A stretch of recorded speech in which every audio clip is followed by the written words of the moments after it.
You gather with family and friends this weekend.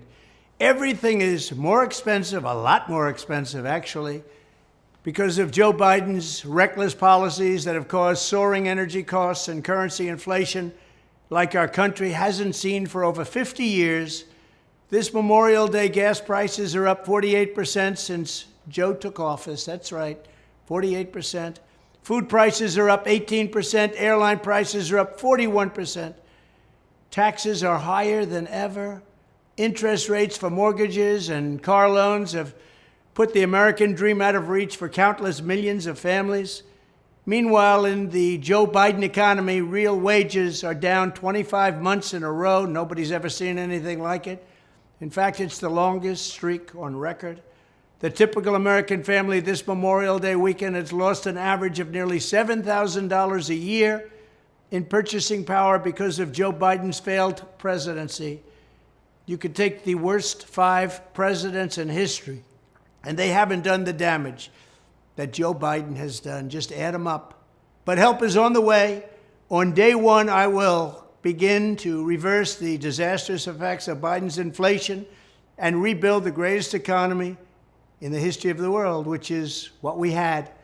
I will unleash energy independence, and we will bring the price of gasoline down immediately by ending Biden's foolish war on American energy. They don't want to drill. They don't want to get that liquid gold. We have more than anybody, but we're going to get it, and we're going to bring those prices way down. This will also put immediate downward pressure on food prices and the cost of living. By Memorial Day 2025, our country will be roaring back.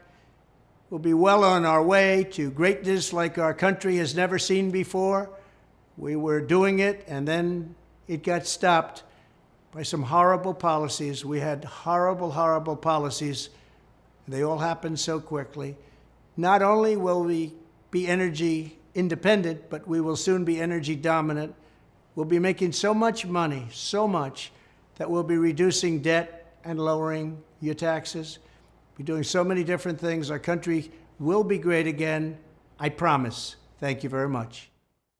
Number 1, happy Memorial Day weekend, everybody. Number 2, let's all admit it. The Democrats, you admit it also. This Memorial Day is not as great as they were under Trump.